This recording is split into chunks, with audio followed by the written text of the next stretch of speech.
Now, I have the honor of introducing our guest speaker. A few weeks ago, I was scrambling to find a guest speaker, and I found out that Donald Trump and a few others like him were taken, Bill Clinton in particular. So I was actually meeting with Nancy Healy over the Georgia Tech Nanotechnology Research Center, and she was telling me about this dynamic individual who not only has kids of his own who've developed themselves extremely well, he has a passion for introducing students to the unique world of technology that's out there now called nanotechnology. This gentleman, Richard Kirk, has 35 years in the chemical business with Dow Chemical. After retiring from Dow Chemical, he was working in his kitchen, and I'm sure his wife loved this, with particles, different particles, I think silver particles at the time probably, and dabbling with nanotechnology. And since that time, he's worked with silver and copper, developed some new products. The Georgia Tech folks love him. They gave him a lab. He now has 2 partners, and he is president of another organization and has a second career. So I would love to introduce you now to Richard Kirk.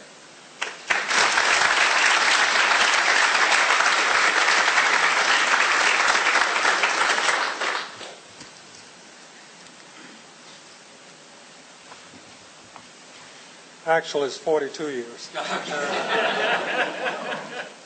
Trying to help you, Richard. Oh, okay. Thank you, and I feel honored to be here this evening to talk about STEM and the program being implemented by TAG. I also feel honored to be in the presence of you young, bright, and distinguished students. You are our next generation of Einsteins. You are our next generation of Edisons and the George Washington Carvers. I feel compelled to offer a thank you to the parents and teachers for encouraging these students to excel in math, science, and technology. I believe that a round of applause is in order for all of these individuals.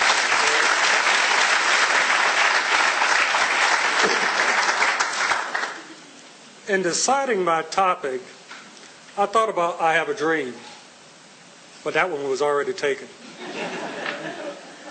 I thought about visions of the future. I would probably lose half my audience, and you probably want to take me to the loony farm.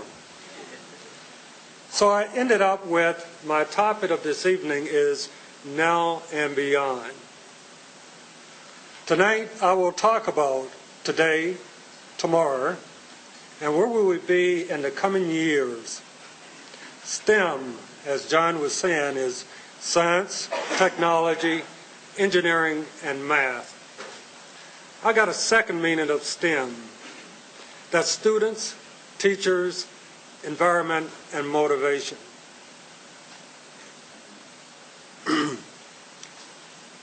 A second meaning of STEM is our future.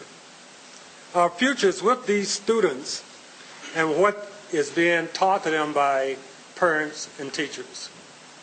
We must have the right environment, and it must consist of parents, mentors, teachers, concerned friends, and even neighbors. You need to teach these students how to focus on higher education. How do you motivate these students? That's the challenge. Offer them challenges. I think that if you present them with opportunities and allow them to think out of the box, I think you will see a new light come to play. If they can visualize it, they can make it, and they can do it. Prove them wrong, students. When someone tells you that you can't do something, show them that it can be done. Your mind is still open. It's not cluttered yet. So use that talent. That talent is very, very It's a gift. And you've been favored with that gift. How many discoveries are made by accident? Pursue your dreams. How many scientists have been told they were wrong, but they still persevered? Things happen when you have an idea, and I'm going to give you a perfect example of an idea. I have an old mind, but I got new thoughts. And when I wanted to start a company, I said to myself, after being in the chemical industry for a number of years, what do I want to do? And I wanted to get away from hazardous and toxic chemicals. And as I started doing research on the web, and that's a tool that you have, I found all about nanotechnology. John mentioned working in the kitchen. I borrowed my wife's pots and pans. I read all kinds of books. And I started making particles in my kitchen. But I reached a choke point, I couldn't go any further. But let me say this. My wife thought that I was going to learn to cook when I asked for her pots and pans. That was not going to be the case. But anyway, what happened is I started making particles that I thought I had done something. I mean, I was walking around like a proud peacock. What I found out is they weren't nanometer particles. They were 20,000 microns. And I didn't know that until I got a microscopist. I went to Georgia Tech, and Nancy was part of that, and Dr. Mendel at Georgia Tech, and I told him I got an idea. I want to make silver nanoparticles, and I want to put them in paint and coatings to replace some of the toxic and hazardous chemicals that are being used. I convinced them that I knew what I was doing when I really didn't. But they said, okay, if you got a theory, you want to prove it, we'll give you a lab. Now tell us what you want in your lab. And they furnished me with everything that I needed. Not only are we making nanometer particles, silver particles, but we're now making copper particles that we just finished in February. It took us 2 years. But it came from an idea. So all of your ideas, push them. They're there. Your mind is open, and you got a lot of them. Today we're seeing a slight glimpse of the future, whether you know it or not. More electric cars, utilization of solar power and wind power, nuclear energy. You're getting smaller and smaller and more powerful computers. And now you got a new science. It's not new. It's still old. It's nanotechnology. New medical drugs are being developed. Agricultural science being explored. Energy efficient items are now on the market. Instead of looking at micro or macro, I'm going to ask you now to start taking a look at nano. We are now going down to the nanometer level with new products. Carbon nanotubes and nanometer particles are being used for reinforcement of macro items today. And you know, it really sounds funny for an old man to start talking about all these new things because I am really enamored with this new technology.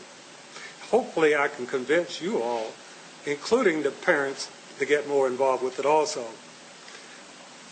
Anyway, we got lightweight steel being developed. They got a new product that is out now that's carbon that is stronger than steel.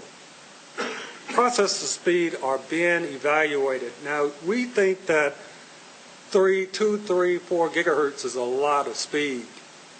We're talking about 500 to 1,000 gigahertz in the new products to come. These are your quantum computers. It's not that far away. Let me give you a perfect example about new technology that's being introduced.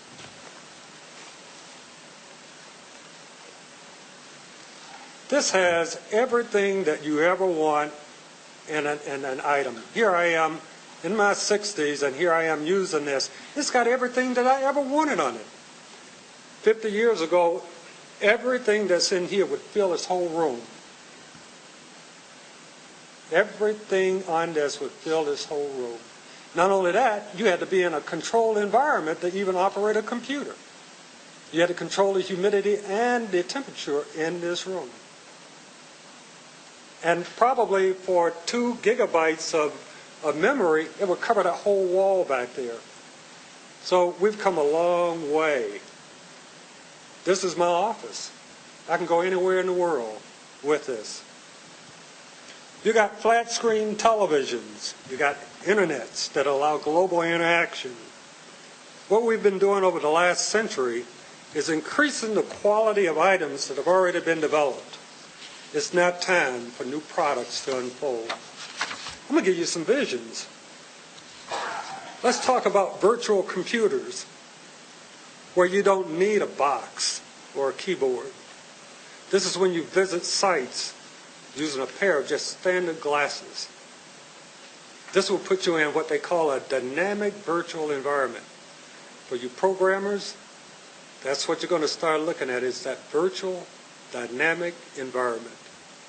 You'll be able to interact with others within this environment. You can walk the streets of Rome. You can shop in Paris. You can go into libraries and museums. You don't even need translators, because in your glasses there will be billions of transistors that will be able to translate any language to allow you to communicate with anybody anywhere in the world. That's a glimpse of the future. Let's talk a little bit about automobiles. What you're seeing now is antiquated, and probably in 50 years, you kids will probably say, "And you drove those cars?" When you start taking a look at automobiles, we will no longer be using gasoline or solar power or driving electric cars. Our vehicles will use air to power the vehicles. What you will see is special equipment that will be designed to separate the components of air and utilize different gases like hydrogen to power your car. No damage to the ecosystem. Travel time across the country will be in minutes and no longer in hours. I can remember when it took you 2 weeks to travel across country. Then it was 1 week. Then it was days. Then it was hours. Now, in the future, you're going to be looking at minutes. Travel time across the country will be in minutes and possibly in seconds. You're going to be able to work anywhere in the world and commute with no problem. Vehicles will be equipped with quantum computers, and it'll take you where you want to go without you lifting a finger at speeds that you could never, ever imagine. Communications devices. I'm going to give you a perfect example, and I used to do this with some of the middle school kids at Georgia Tech under Nancy's outreach program. I take a dot, and I ask that they give me something about this dot. Think out of the box. I'm going to give you an example of what I used to tell them. I used to put the dot on my forehead. It's got billions of transistors that can perform all kinds of functions and can be powered by the electricity in your body. Sounds will travel through the bones in your body to allow you to listen to music, talk to people on the phone, without having an earpiece or a microphone. You can monitor your vital organs and input data to a major bank in your doctor's office. You will not need credit cards. Your banking information will be in the dot, along with your personal data. You will be notified in advance of a possible illness, and a preventive medicine will be waiting for you at your drugstore or in your home within seconds of the diagnosis. Internal nanorobots will be available to travel through your body looking for various diseases to destroy. You talk about people living longer. We're going to have a lot of people that are in their hundreds. That's going to happen. But they're going to be healthy because of nanotechnology. We talk about 3G devices going to 4G. and using 4G networks. That's going to happen, and it will be to 50G networks. We talk about 3 to 4 gigahertz processors. In the future, we'll be looking at 500 to 1,000 gigahertz. That's possible. And it's probably going to be within your time. You have in your possession a replica of a new tool called a nano ruler. This is the most accurate ruler in the world that allows precise and accurate measurements to be achieved. If you don't know about it, go online. You'll find out what it can do. It's going to help you to do more things in microelectronics, photonics, and lithography. Take a look at it, because it is a tool of the future. Companies, let's talk about companies. Companies will look for visionaries to take them to new levels with new products. That is where the weirdest out-of-the-box ideas will not land you in a psycho ward, but perhaps on the board of major corporations. In order to attain these type jobs, you have to plant it in your mind that further your education is not an option. It's a given. And with that sense of urgency, many doors will open to you. Businesses, what you develop today and tomorrow will have an impact on all businesses around the world. The way we look at business today will no longer exist in the future. If you have ideas, let's cultivate those ideas. Climb on this new bandwagon and just say, I am going to do what is necessary to advance this society. The old business philosophy is make what the customer wants. The old business philosophy is we will build them and the customer will come. There's a new philosophy now. The new philosophy is we will make what the customer wants and needs. This method is one that will allow these new industries to be more profitable and help them to control costs. Look for new titles to be developed in business, each with a specialization that denotes your expertise, especially in nanotechnology. If people call you a geek, smile and say thank you. They call Einstein a geek. They call Bill Gates a geek. They call Steve Jobs a geek. And most scientists were called geeks. And many smile all the way to the bank. Take your skills to the next level. If there is an open mind, you can create new ideas.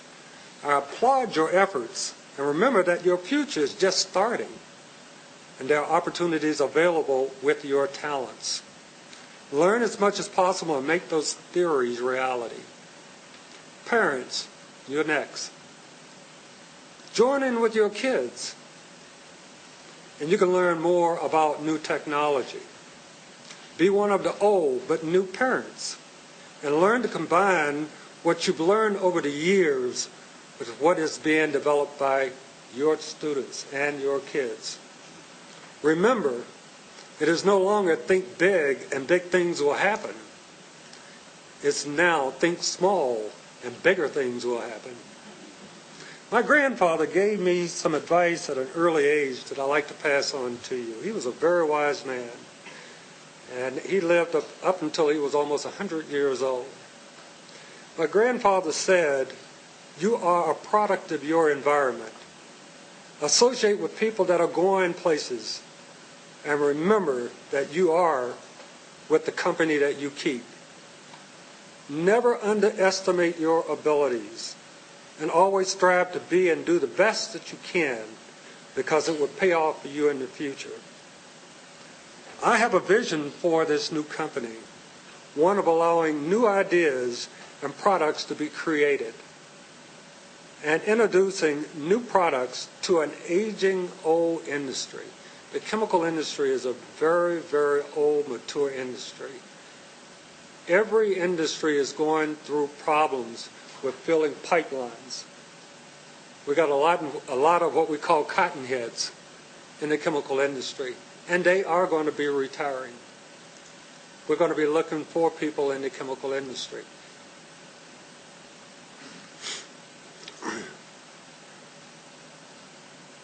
I have a vision for this new company, one of allowing new ideas and products to be created and introducing these products in the aging industry. And that is the Google concept. That's how Google got as big as it did, because he allowed all of these young kids to open their minds and come up with new ideas. That is what is needed. I have an exit strategy also, and I will welcome you as part of my exit strategy.